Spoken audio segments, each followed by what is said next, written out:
welcome. My name's Carissa Lee. My day job is head of professional affairs at Johnson & Johnson Vision, but today I'm here representing the CLI as a board member. I'm also representing Alcon, BNL, CooperVision, as well as Johnson & Johnson Vision. So I'm excited to have all of you here today. For those of you who may not know what the CLI or the Contact Lens Institute is we are a U.S. industry association for soft contact lenses. And our priority is around making sure that we have services and resources to help practitioners and practices out there, and in particular around healthy wear and care for contact lenses, and then also how to help promote soft contact lenses in your practice. So we want to be here to help the eye care community, especially as current and prospective patients and their behaviors are changing. We've seen this accelerate over the last few years. And so one of our programs that we started is our See Tomorrow.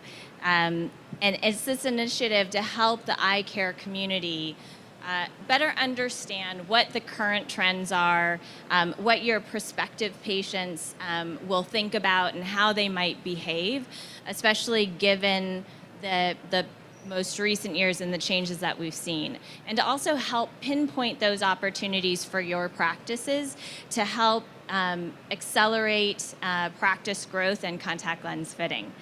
So we began this effort back in 2021, and this first started by uncovering consumer sentiments and how they felt in particular about contact lenses, and how to help you as a practitioners and practices help engage them more in your practices. And this spring we were excited to look at common myths and misconceptions that these consumers might have around contact lenses. So because of the enthusiasm that we received, we were going to release this in October, but we're giving you a little bit of a peek earlier than that.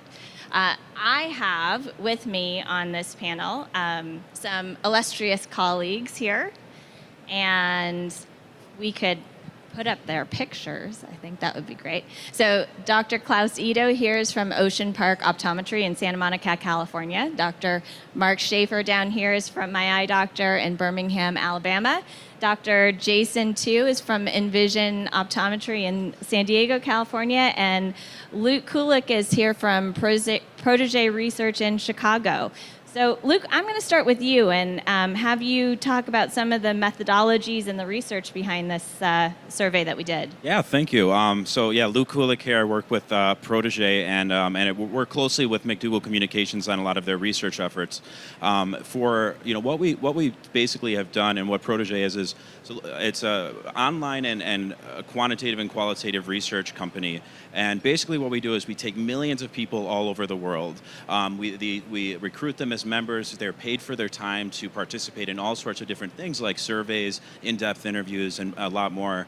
And in this particular case, what we have done is we took a large, actually a somewhat small portion of the national population, so taking 2,000 people, and we do something that's called interlocking quotas. So it's basically taking demographics like age, gender, region, race, and education, and we interlock these. So essentially what we can do is take a very small percentage, 2,000 people, and tell you what the entire 300 million adult population is thinking. And that's the magic of research. I can nerd out on this all day, but to keep it short, effectively what we do is we screen down, and in this study we screen down to contact lens wearers in the US, and that gives us a really, really representative sample of contact lens wearers. We can ask them all kinds of questions, have fun with the data, and that's what we're going to dive into today. Great. Well, thank you for giving us this background. And as I mentioned before, you guys are here. You're the first to see all of this. And this is our new data and the work to evaluate U.S. contact lens wearers and what they value in their eye care options. And this is against all other discretionary spending categories, especially considering the effects of inflation that we see in the current economic marketplace. So our goal here is to help you better understand your consumers and your patients who are out there, what their habits are, what they're thinking, to help essentially make your businesses more recession-proof. So the full report's going to come in October, but we did want to share a few of these big takeaways. And this first one here, I'm going to go forward, is about contact lenses and eyewear and how these consumers rank them in terms of importance. The good news is that Americans overwhelmingly value their contact lenses and their eyeglasses. Like, this is all great news to me when I heard this. So when these respondents were asked to value 26 different products and services, these adults selected contact lenses, 84%, and eyeglasses, 75%, as extremely or very important. Now, this is higher than any other category that we looked at. So I'm going to turn it over. I mean, I'm being really optimistic about these results, but I'm going to turn it over to our panel and ask what you guys think about this research here. Thanks. Thank you. Job security, right? Like, this is job security for us as practitioners, but it's just kind of more support and more validation for what we do on a day-to-day basis. So patients overwhelmingly want to choose to come get their contact lenses and glasses because ultimately it's how they view their world, right? So you can't do any of these other things that are out there without good, clear, consistent vision. So that's why contact lenses, prescription eyewear is so important, is it allows us to do everything else that we do comfortably and clearly. Yeah, great point. No, also the other point I take out of this is that we as practitioners don't have to pull back on what our recommendations are. We can continue to recommend to the patients what's best for them, for their healthcare, for their eyesight, and we don't have to pull back thinking that, oh no, we're in the recession or inflation's happening, we need to go lower or cheaper. We don't need to. The one other thing that I think Luke is going to touch on is that bottom category where people pull back on. Yeah, I think that one of the biggest takeaways that we found is that people aren't as affected as we assume. In terms of overall spending and just in terms of where people are at financially, they've almost overwhelmingly have said that they're either in a better or the same financial situation. And it really is across all different demographics and generations as well too. So yeah. Yeah, I mean, these are all great points, and love the comment there. It's we all know that vision and eye care, eye health is important, and I think this just reaffirms how important it is to those consumers and patients out there and how much they value our products and what we do for them. So let's look at the second category there. And it's one thing to ask people about what they value, but it's another thing to really, when they're forced to think about what they would cut, what are they going to cut in their spending? And what we found is that the actual spending shows how resilient our eye care industry is. I mean, fewer than 1 in 10 U.S. residents are reducing their spending on contact lenses and prescription glasses. So even in the face of inflation and where we are, if we think about our economic landscape, these two are the most resilient of all of the surveyed categories that we saw. Another fun fact that I want to throw out there, though, is that 17%, so almost 1 in 5, report no change in their spending. So, exactly what Luke just said is they may not change their spending habits. So even though we might feel that there's economic pressures out there, they're still spending the same that they were before.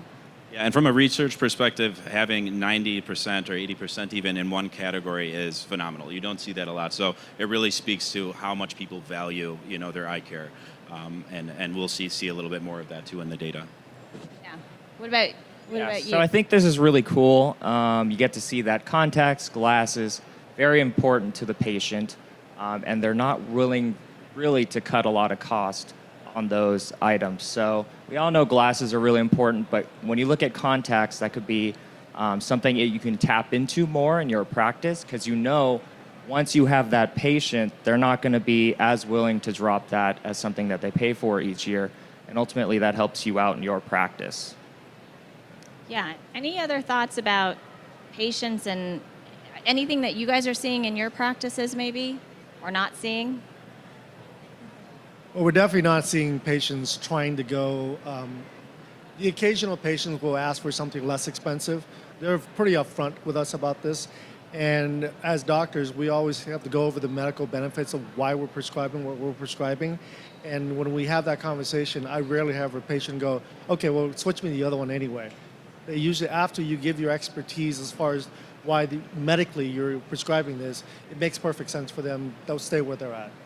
Yeah, that's a great point. I think to Jason's point, right, we're tying value to something that is applicable in their day-to-day life, right? So when you say why you're choosing a lens and why you're prescribing this product, you're ultimately helping their lifestyle needs. And so they can do, again, everything that they need to do, but you're doing it from a point of, I'm trying to help you live your best life. And that speaks volumes. It's not a commodity at that point. It's a medical device, which is what we've always been saying as contact lenses. And it's easier for us to come from that place when we're making these recommendations. Yeah, I mean, I couldn't have said it better. I think when you're talking to them and educating them about the value and what this product or service could bring to their life, then it's up to them to decide where they might want to cut their spending if they feel they need to. And what we've shown from this research is that contact lenses and eyeglasses are not where they want to cut their spending. So I think you reinforcing that. It is very encouraging to see the data bear out that they're not going to cut back on eyewear or contact lens, but they will cut back on casino spending and gambling. Hate to say it Don't here, say but that that's what too they're loud doing. here, Jason. It might get out there, might get out to those casino halls. But yeah, that's great. Great to know that they're not going to spend more on gambling versus their contact lenses. Let's go to our next data point here.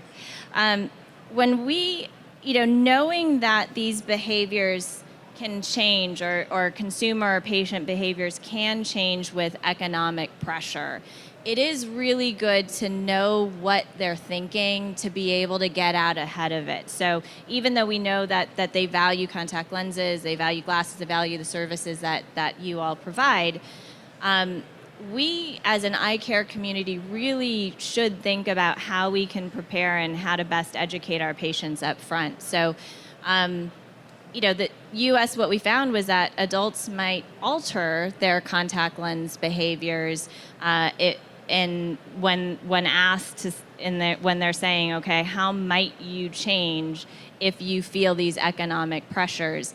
And so what are you doing in your practices to maybe you do this already, but what are you doing to get ahead of that?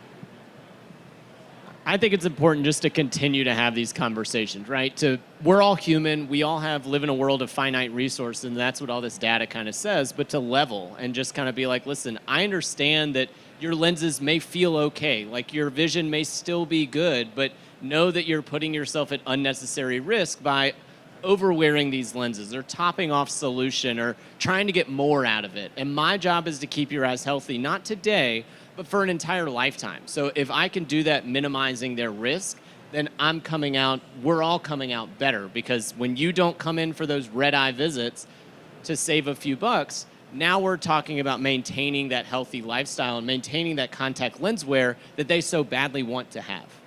Yeah, and education is a big part of the exam, and just make sure that you're getting out in front of this, bringing it up before, maybe the patient doesn't prompt this, but I think if the patient is telling you that they're wearing their lenses for longer, topping off their solutions, it's a little bit too late at that point. So get in front, just to, don't assume they're going to do the wrong thing, but just make it part of your education so that you don't, cause problems for yourself and the patient later. It's never too late to learn. It's never too late to Correct. learn, right? Always learning. Always a good time to break a bad habit.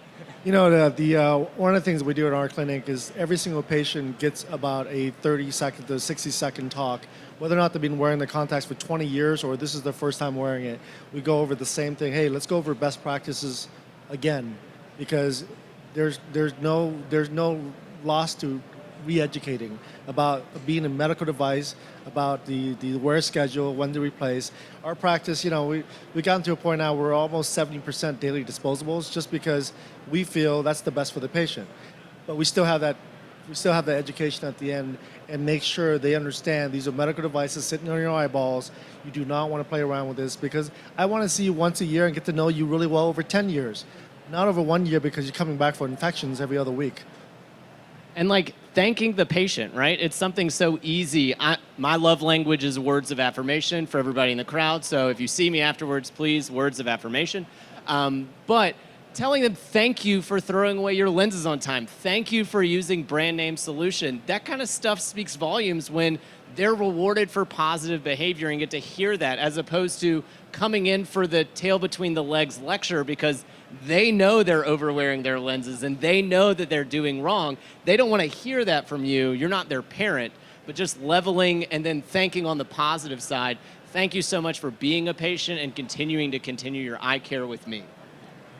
No, that's a great point. I think sometimes because we do this day in and day out, right? This is repetitive for us, but for them, even for current contact lens wearers, maybe they weren't given all those healthy wear and care tips the first time they started out. And so it is a great reminder to them about the importance and I'm a firm believer in why.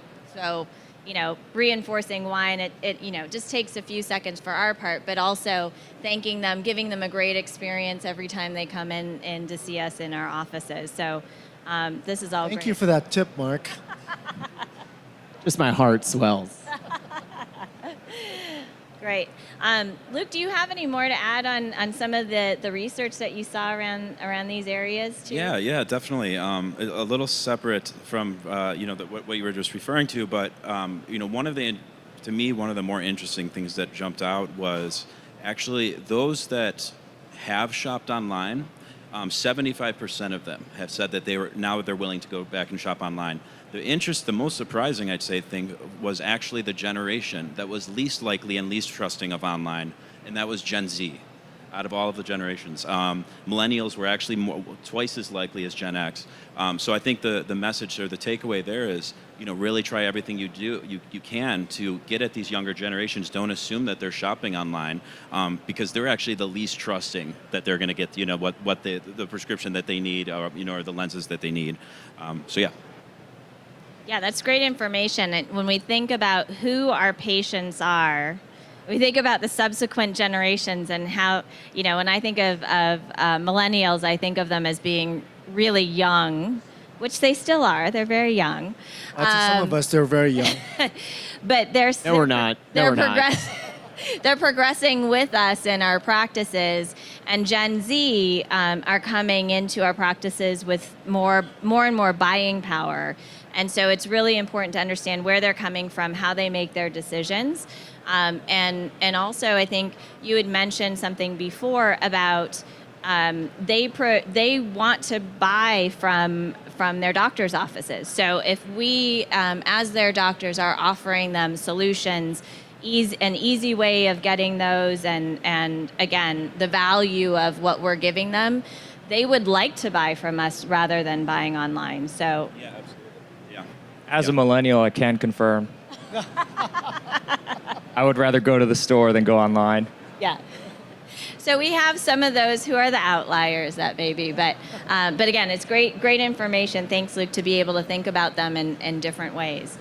One of the things I really wanted to, being up here on the as a CLI board member, is create awareness also of something called the Easy Way. So this is a program that we have from the CLI about safe and healthy wear and care for our patients. Really 3 easy steps, and a great program thinking about the conversation that we just had about reinforcement of how we can keep our patients healthy, especially as they might be doing some things that we wouldn't want them to do. So the Easy Way, you can go online. This is a resource for all of you that you can download for your offices, your staff. Go to easywayprogram.com, and you can download all of those tools there. And lastly, I do want to thank our illustrious panel here. Thank you all. Thank you, Dr. Schaefer, especially for sharing. That's all I needed in my life. I'm good, right? I did want to thank Vision Expo for having us up here, for being able to share all this research and this new data ahead of our scheduled planned date. But to see all this information, we're going to release these reports in October, and that's going to be on seetomorrownow.com. So on that website, you can go there. You can look at past reports and research that we have as well, in particular thinking about how we can think about what's happening in our practices now, but almost future-proofing and thinking about what's to come and what might come for our future. So again, thank you all of you for being here, for listening to us, and I would love to invite the Vision Council up, and we're really excited to have hear their presentation. But thank you to all of you for being up here with me. I'm Elise Tinkle with the Vision Council, and I'm joined here by Chris Stevens. We are members of the Vision Council's market research team. The Vision Council is, if you don't know, the trade association for the optical industry and co-owners of the Vision Expo here. And we're going to talk about really the differences between shoppers, your online or your in-person shoppers for optical products and services. So to just give you a little bit of information, next slide. There we go. A little bit more information about us and the kind of research that we produce. We have launched a new program this year, totally redesigned all of our market research products and services, and that's what we have up here. So the data that we're talking about today comes from several of these different reports that we develop. The reports are generally free for our member companies, and we have consumer insights reports, and so those come from consumer surveys that we run every month with 5,000 respondents that are generalizable to the U.S. population. We also have provider insights reports, which come from surveys that we run of eye care providers, also on a monthly basis. And then our focused insights reports are special interest reports that have to do with all kinds of topics where we do a deep dive to better understand one topic in particular. And so that's what you'll hear a lot from us today. We're going to be pulling insights from our consumer insights, so the consumer survey data, as well as consumer survey research we've done specifically on digital habits and online shopping, as well as consumer choices, so about how people make decisions about their products and services for eye care. So to start things off, I'm going to talk through, Chris, did you want to mention a little bit more about sort of the depth of data that we have at the Vision Council? So in the last 12 years, I'm a little bit too close. In the last 12 years, we've gone through and we've run a survey every month. We surveyed for about a decade. We did about 10,000 people a month. For the last year or so, we've done about 5,000 people a month. So we've asked questions of 1.5 million Americans over this time period. We've collected more than, we're pushing 200 million questions answered by Americans on these kinds of things, directly related to eye care, eyewear, exams, just vision in general.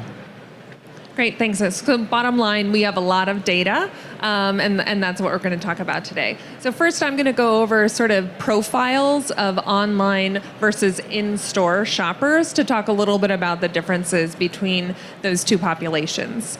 And these are sort of, I've grouped them into these 5 areas. So there are differences based on demographics. There are differences based on the kind of products that they're looking for when they're shopping. They also have differences related to whether or not they have or use managed vision care with their purchases. How much they spend is the next category, and finally sort of what they're shopping for, so why they're shopping in the first place, and that's the purpose. So I'm going to start talking first about the demographics. So some of this probably won't be terribly surprising, that online shoppers are more likely to be younger. They're more likely to be under 45, whereas our in-store shoppers are more likely to be over 45. But what is really interesting and surprised me a little bit when doing this research is that actually online shoppers have a higher income than the in-store shoppers, even though they spend less. So I'm going to explore that a little bit more. They're slightly more likely to be male than female if they're shopping online, and more likely to live in an urban area, especially in the Northeast. Those folks who are shopping online are more likely to be in a rural area and in the South. So just some quick data here. This is relating to income. So you can see there's a pretty big difference here in terms of the folks who are shopping online who have an income over $100,000 a year. This is annual household income. So we're seeing their folks who are shopping online are about twice as likely to have an income over $100,000. We're seeing this sort of in reverse for those who make less than $25,000. Those are much more likely to be your in-store shoppers. So that's interesting, especially when we talk about cost a little bit later. I talked about this briefly, but they're more likely to be under the age of 45. So you can see that nearly 3/4 of online shoppers are under the age of 45, whereas it's about half for your in-store shoppers. And this is folks who are buying eyewear online, prescription eyeglasses. And like I said before, there's a little bit of a bias towards male shopping online, but these are a little bit more even here with a 11 percentage point increase for the online shoppers. And then next is related to the products, so the kind of products they're looking for and buying when they're shopping online. So the folks who are buying online are more likely to buy single vision lenses, so probably have a little bit less complicated prescription that they're looking for, whereas the folks shopping in store are much more likely to buy progressive lenses. And then you'll see some data here too in terms of multiple purchases. So they were about the same for buying one pair or two pairs. There aren't big differences there about online or in person, but it's really when we get to the 3 or more pairs in the same transaction that we're seeing folks online buying much more. So here's a little bit of data here looking at that. So the online versus in-store difference for the single vision lenses, it's only about a 6 percentage point difference, so it's slightly edging that out here, but we do see about the same ratio where it's reversed for progressive lenses. With those buying in-store, with sort of a more complicated prescription, are much more likely to buy in-store. And then this is where we see a 4-time difference. Folks who are buying online are buying the quantity, almost 4 times as often, buying 3 or more pairs. So it's still sort of a small percentage buying 3 or more pairs in one transaction, but that's, 20%. So 1 in every 5 online eyewear purchases are buying 3 or more pairs at the same time. Pretty interesting stuff there. So managed vision care. We're looking here that the folks who are buying online, even though they're wealthier generally across the board, they're slightly less likely to have managed vision care in the first place. And of those who have it, they're less likely to use those benefits when they buy online. And they're less likely to have benefits through a government program. Whereas on the in-store side, they're more likely to have managed vision care, more likely to use it, as well as sort of this aligns with some of the income levels we were talking about in the beginning, but they're more likely to have their benefits through a government program like Medicare or Medicaid, the Veterans Administration, and that sort of tracks with the income and age differences that we talked about earlier. So here's the differences here, only a 5 percentage point difference about who has it and who doesn't, but those who use it is really different. So we have, almost 90% of those buying in-store are using their managed vision care, where we have about 60%, so 59%, who are shopping online, who use their managed vision care with their most recent purchase. Also, sort of what they're looking for or the reason why they made that purchase.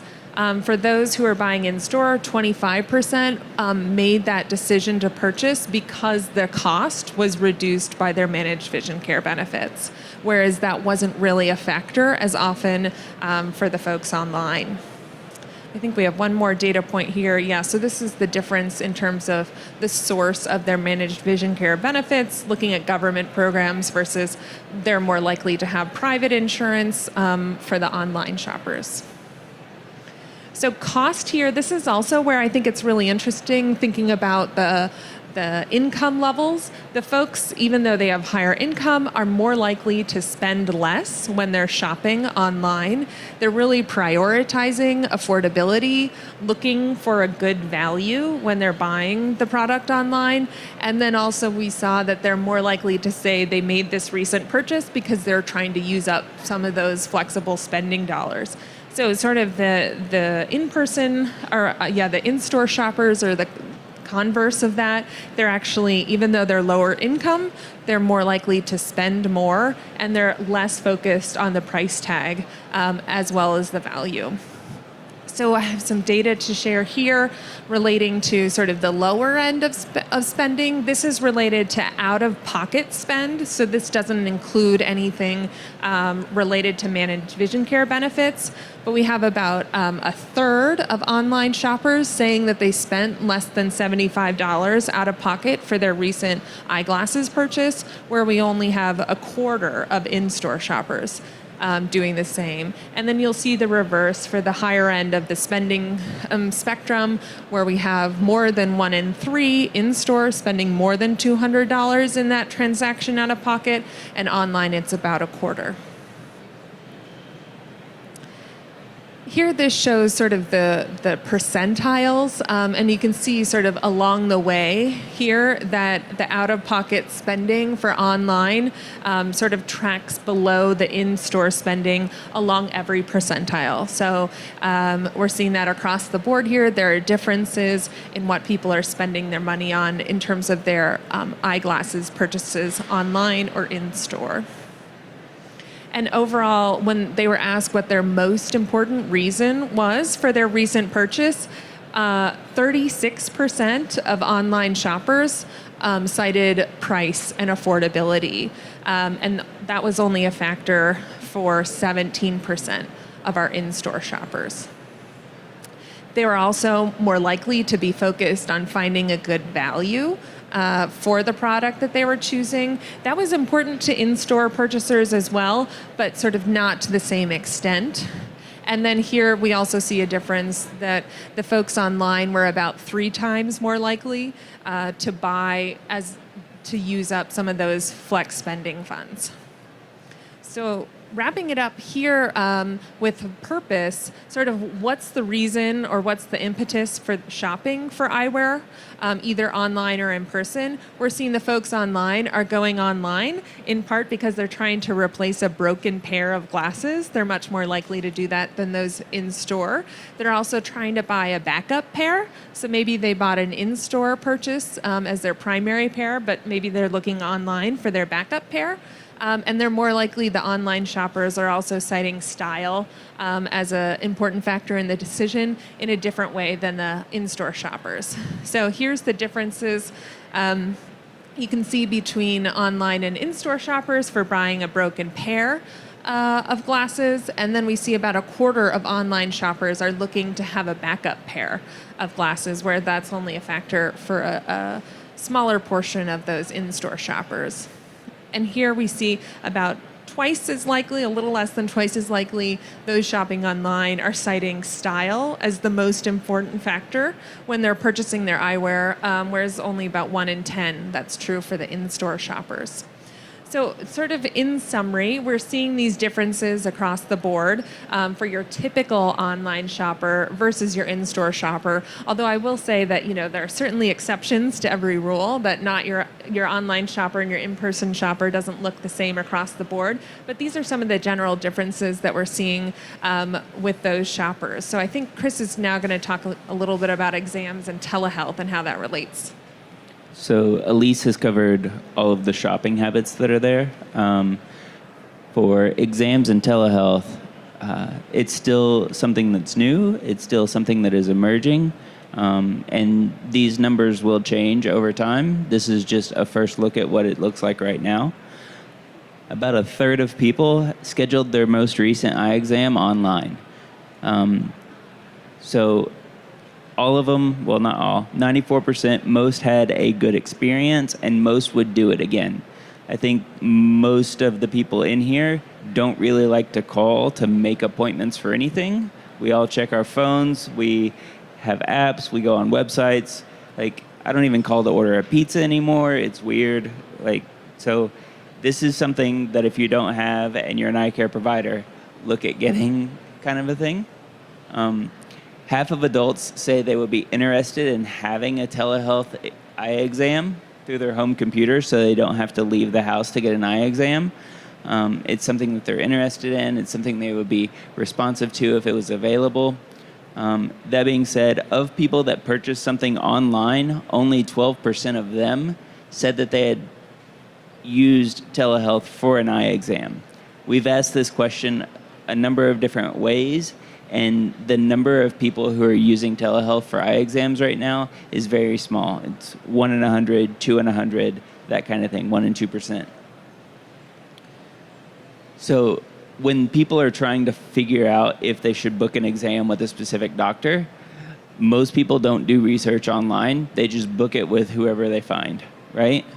Of those that do research, most people are just Googling who's my nearest eye doctor and then reading the Google reviews of whoever shows up. Everybody's nodding. Okay, good. We're all doing this. You're not alone. Everybody here does this. What we look at, again, everybody's probably going to nod, is the customer ratings, the customer experiences, and the doctor's reputation, right? We read 2 or 3 5-star reviews, then we go to 1-star reviews, and we're like, yeah, all right, they're close enough. They have an opening. Let's do this. One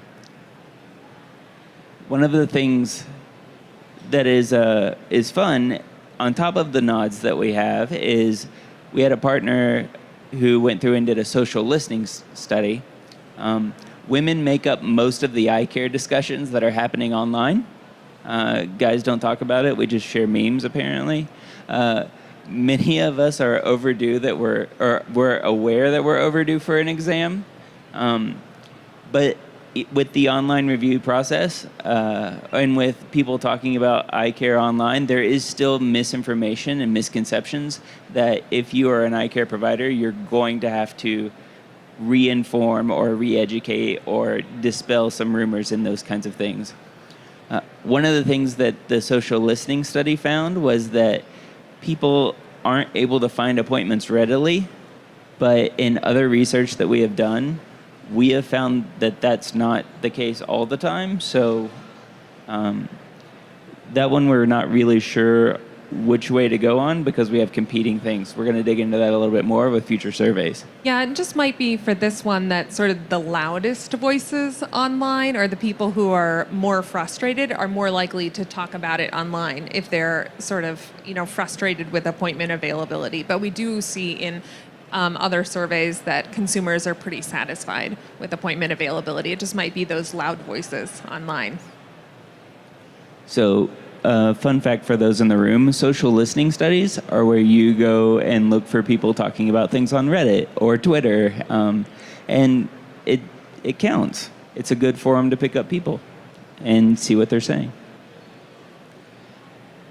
And so finally, to just sort of wrap things up, like what do these differences mean? Like sort of so what? There are differences between online and in-person shoppers. Sort of what can that mean for your practice? Overall, because if you want to capture more of these online shoppers in your in-person practice, then you really want to be thinking about price, affordability, sort of speaking to the value, and also you might want to propose some of, having like an in-house white label or a lower cost brand that you can recommend as a backup pair, or that you can have at the ready for potentially a child who breaks their glasses a lot, since we know that those online shoppers are really often looking for a backup pair, looking for replacing a broken pair, and then also finally sort of fashion. So if you are sort of doing that lower cost option, you want to think about fashion forward options as well, because that's what people are looking for sort of as an additional accessory in their frames.